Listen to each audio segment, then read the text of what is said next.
श्रीलंका में युवाओं ने जिस तरीके से सरकार को देश छोड़ने पर मजबूर किया, बांग्लादेश के युवाओं ने सरकार को भगाया, नेपाल के युवाओं ने भी यही किया, भारत में भी मौजूदा सरकार को सत्ता से बाहर करने के लिए ऐसी रणनीति अपनानी होगी। ये बयान ऐसे समय में आया जब दक्षिण एशिया में युवा प्रेरित यानी कि जेनजी आंदोलन ने कई सरकारों को चुनौती दी, उखाड़ फेंका। चौटाला का इशारा स्पष्ट रूप से प्रधानमंत्री मोदी के नेतृत्व वाली केंद्र की सरकार और राज्य अभी हाल ही के अंदर अपने पड़ोसी मुल्क के अंदर नेपाल के अंदर किस तरीके से तख्ता पलट हुआ।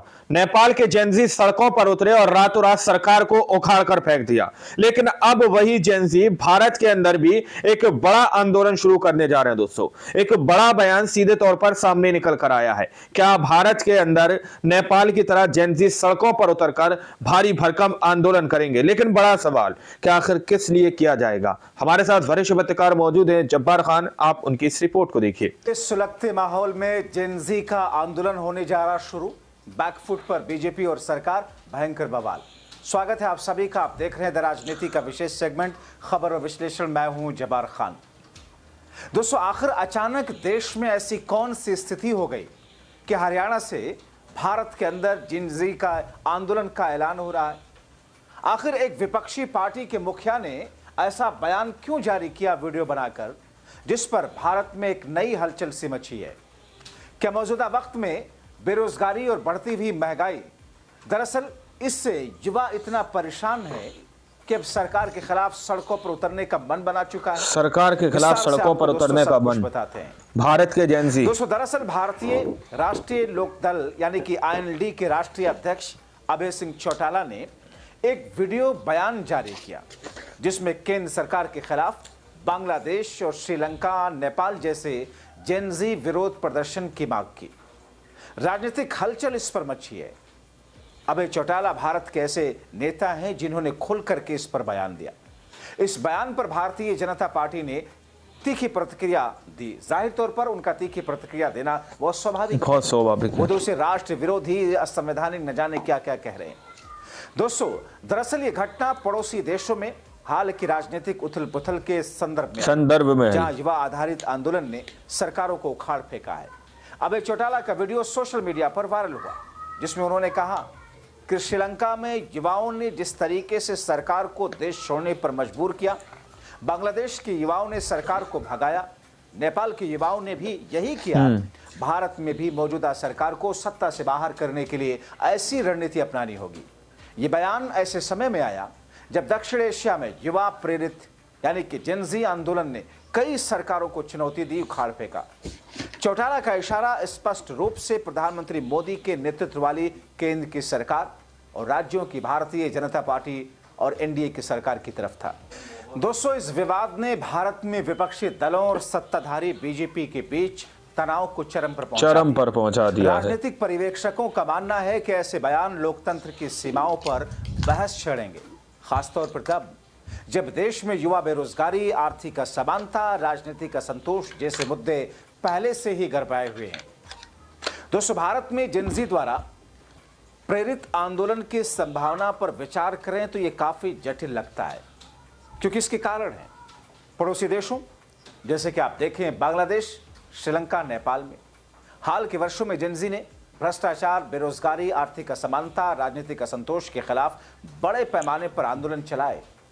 उन आंदोलन के जरिए सरकारों को वहां पर से उखाड़ फेंका गया। इन आंदोलन की विशेषता सोशल मीडिया का इस्तेमाल, तेजी से संगठन बनाकर और उसमें युवाओं को बड़ी भागीदारी देकर आंदोलन को सफल किया गया। भारत में भी युवा जनसंख्या की अगर मैं बताऊं आपको बात, तो करीब करीब 30 वर्ष तक के जो युवा हैं, 29 वर्ष तक के युवाओं की आयु लगभग 35 करोड़ है। यानी कि ये 15 से 29 वर्ष के लोग जो हैं, 35 करोड़ से ज्यादा आबादी है। और युवा बेरोजगारी अगर देखें 20% से ज्यादा है। महंगाई, पर्यावरण संकट, राजनीतिक ध्रुवीकरण मौजूद हैं। इन तमाम चीजों के साथ साथ जो ऐसे आंदोलन के लिए खाद पानी का काम करते हैं। विपक्षी नेता जैसे अभय चौटाला और केटीआर ने भी ऐसे आंदोलन की संभावनाएं जताई और ये कहा कि मौजूदा वक्त में जिस किस्म की स्थिति है, उसमें केंद्र की मोदी सरकार हो या फिर राज्य की एनडीए की सरकारें या बीजेपी की सरकारें, जनता में न सिर्फ असंतोष है बल्कि निराशा और आक्रोश चरम पर पहुंच रहा निराशा और आक्रोश चरम और पर। युवाओं को उनकी निराशा को यह रेखांकित करता है। अगर युवा इसी तरीके से परेशान हुए तो भारत में स्वाभाविक रूप से जेनजी का आंदोलन होगा। भारत में जेनजी का आंदोलन। विशेषज्ञों का मानना है कि भारत में हालांकि ऐसे आंदोलनों की संभावना कम लगती है क्योंकि यहाँ के लोकतांत्रिक व्यवस्था इन तीनों राज्यों के देशों के मुकाबले काफी मजबूत है। 5 साल पे चुनाव होते हैं। यह और बात है कि इन चुनावों के जरिए जनता सरकार को बनाना और सरकार को हटाने का शायद इन दिनों इस बीच में अपने वोट का इस्तेमाल नहीं कर पाती है। वोट तो देती है, जैसा कि आरोप विपक्ष लगा रहा है कि साहब जनता वोट किसी और को देती है, जाता किसी और को है, क्योंकि मौजूदा वक्त में सत्ता का चुनाव आयोग और एजेंसियों के जरिए मिले भगत से दरअसल जनता के वोटों की चोरी की जा रही है। तो ऐसे में अगर इसको मान लिया जाए कि साहब जनता अपने वोट के जरिए सरकारें बदल सकती है असंतोष के जरिए, तो फिर इसका असर क्यों नहीं दिखता? दोस्तों, इस मुकाबले में पड़ोसी देशों में अक्सर सत्तावादी शासन या फिर राजनीतिक अस्थिरता होती रही है। भारतीय युवा जागरूक हैं, सोशल मीडिया पर अपनी राय व्यक्त करते हैं, लेकिन करियर का दबाव, सरकार के खिलाफ सड़कों पर उतरने पर बंद, निगरानी व्यवस्था भारत के जेनजी सड़क पर उतरने से उस अंदाज में रोकती हैं जिस अंदाज में नेपाल, श्रीलंका, बांग्लादेश की स्थितियां आपने देखी। विविधता यानी कि जाति, भाषा, क्षेत्र के कारण असंतोष एकीकृत नहीं हो पाता। सशस्त्र बलों की जगह जगह पर तैनाती और सरकार की मजबूत पकड़ आंदोलन को दबाने में सक्षम है। दोस्तों, विश्लेषकों का मानना है कि भारत में जेनजी की निराशा मौजूद है, लेकिन ये बड़े उथल पुथल में बदलने की बजाय डिजिटल विरोध या फिर चुनावी बदलाव तक सीमित रहती है।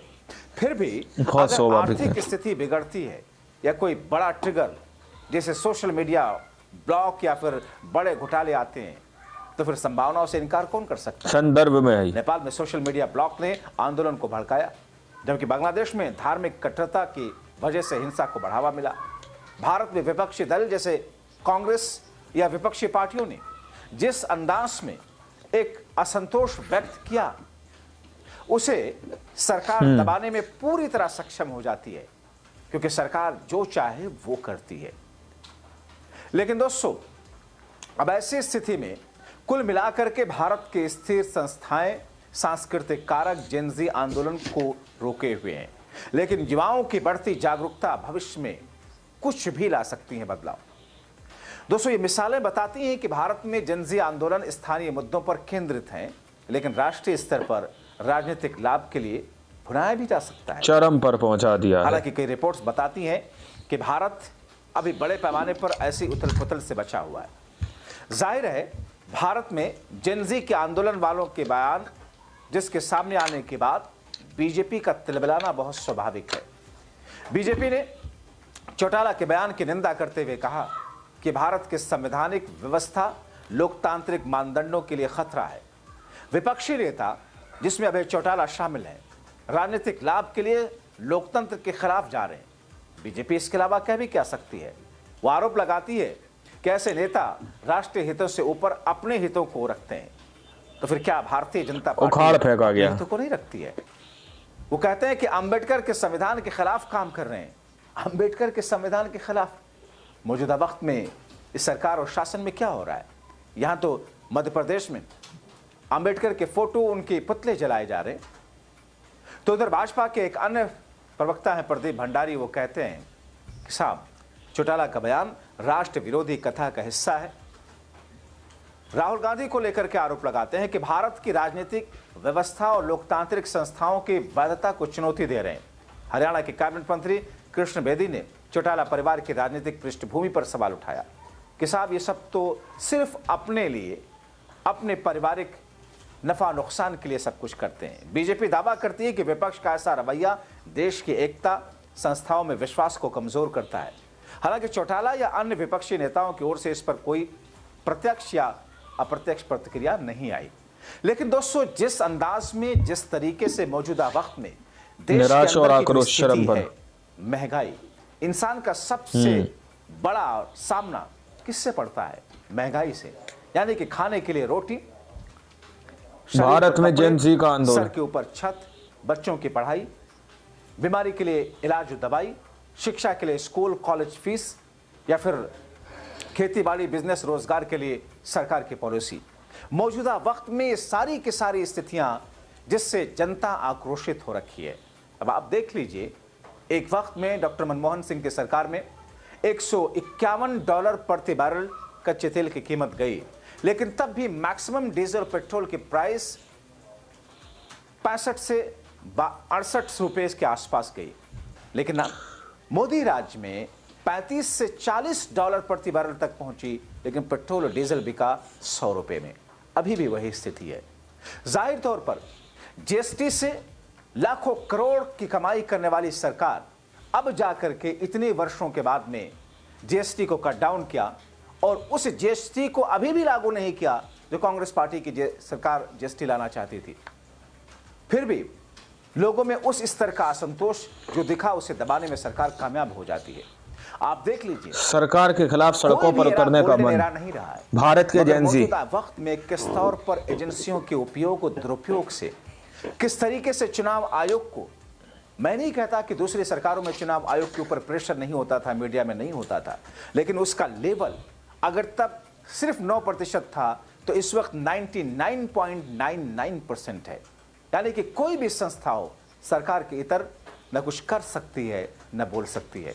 जाहिर तौर पर ऐसी स्थिति में आक्रोश पनपता है, और जब वो आक्रोश फटता है और फिर ऐसे आक्रोश आमतौर पर युवाओं के जरिए ही सामने आते हैं। जेपी मूवमेंट कहां से शुरू हुआ? छात्रों का आंदोलन था, वो भी गुजरात के एक हॉस्टल से शुरू हुआ। संदर्भ में जेपी मूवमेंट पूरा का पूरा आगे बढ़ा। उस वक्त की सबसे मजबूत सत्ताओं का उखाड़ कर फेंक दिया गया। ऐसी स्थिति में क्या देश की राजधानी दिल्ली से सटे हुए हरियाणा के एक पार्टी के मुखिया का यह कहना महज एक संयोग है, या फिर वाकई इसके पीछे कुछ ऐसी आहट है, जो आहट ये दर्शाती है कि अगर स्थितियां ऐसी ही रही तो फिर आने वाले दिनों में एक बड़ा संग्राम, एक बड़ा आंदोलन होगा, जिसे भारत में भी जेनजी के नाम से जाना जाएगा। ऐसी स्थिति में दोस्तों, इन तमाम चीजों को लेकर आप क्या कहेंगे? अपनी राय कमेंट बॉक्स में जरूर लिखें। दोस्तों, आप लोगों ने इस वीडियो को शुरू से आखिर तक देखा। वीडियो के अंदर साफ तौर पर बात की गई है कि किस तरीके से भारत के अंदर बढ़ती बेरोजगारी और महंगाई के खिलाफ किस तरीके से आज का युवा परेशान है और पीड़ित है। दावा किया जा रहा है कि एक राज्य के अंदर से भारत के जेनजी सड़कों पर उतरने के लिए तैयार हैं। भारत के जेनजी सीधे तौर पर आंदोलन करने के लिए तैयार है। किस तरीके की बात एक शख्स के तरफ से कही गई जिसके खिलाफ भाजपा की तरफ से तीखी जवाब दिए जा रहे हैं। उन्होंने सीधे तौर पर कह दिया कि अलग अलग देशों के अंदर से जो तस्वीरें सामने निकल कर आई, जिस तरीके से अभी हाल ही के अंदर नेपाल के अंदर हुआ, शेख हसीना के साथ हुआ दोस्तों, तो वही तस्वीरें दावा किया जा रहा है कि भारत के जेनजी भी सड़कों पर उतरने जा रहे हैं। बड़ा सवाल कि आखिर क्या मुद्दा है, क्या कुछ नहीं है। आप लोगों ने खुद इस रिपोर्ट को देखा सुना, आप लोग इस रिपोर्ट के बारे में क्या सोचते हैं, क्या समझते हैं, अपनी राय कमेंट सेक्शन में जरूर दीजिएगा। अगली वीडियो में जब तक के लिए जय हिंद, जय भारत।